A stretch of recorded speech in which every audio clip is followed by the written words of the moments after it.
Hey, my cat is gonna help me sell you on getting a cat. Okay, so you're probably thinking to yourself, well, I'd like to have a cat, but they're a lot of effort. And the truth is, they're really not. See that right there? She takes up, I don't know, 2 feet by 4 feet, and then of course her litter box, which is like, I don't know, 10 minutes of effort today. And I have to get her food every week. Takes like an hour, I don't know. And the upside is that there's a constant companion in the house.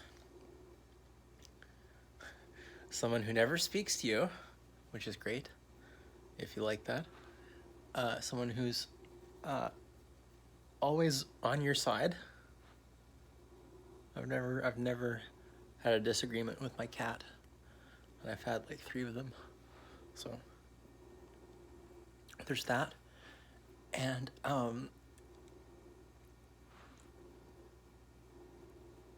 if you find out that you're a cat person, it makes it really easy to differentiate between a winning like partner and a losing partner on like the first couple dates. Because if they're a dog person or if they're allergic to cats, it's just like they're out. So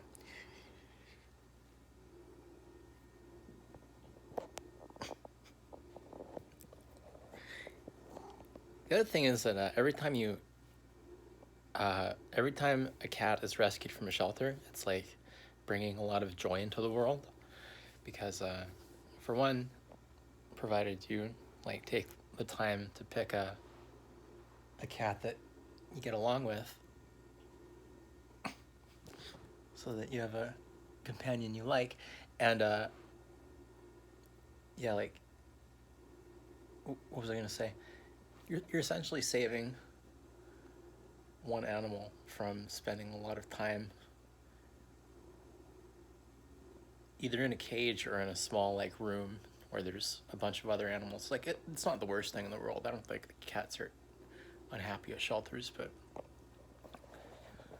they're not as happy as they are with you. Yeah, when they have their own space. Look at her. She loves me. She loves me. Now there are downsides. Okay, there are downsides.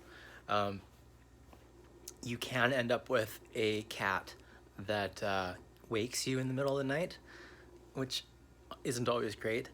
I haven't figured out how to deal with that because it's been what, 15 years, 20 years of having a cat? No, 30 years, and I've been getting awoken in the middle of the night, maybe like once a week, the entire time. So there are downsides. There are downsides. And like, yeah, okay, so this cat happens to be really needy. Um, she interrupts me when I'm working late at night, so uh, I haven't figured out what to do with that yet. But there's no. It seems unlikely that you're gonna get a cat who interrupts you while you're working. You can just close the door.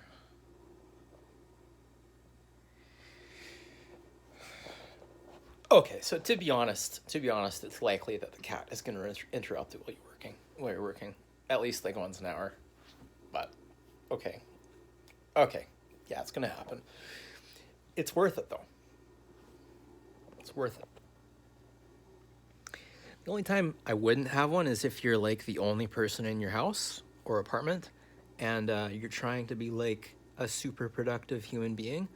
And I'm talking like, has a job and goes to the gym 6 days a week and runs like some sort of side hustle, or has like a hobby that they're super keen on practicing. Because if you have all that going on, you don't really have time for a pet.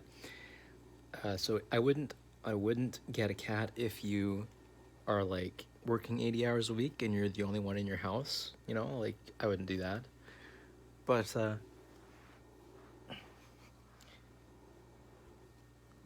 if you're a family man or a family woman, and there's time in your schedule for a little bit extra love. If there's space in your home for a little bit extra love, get a cat. Okay. Ciao.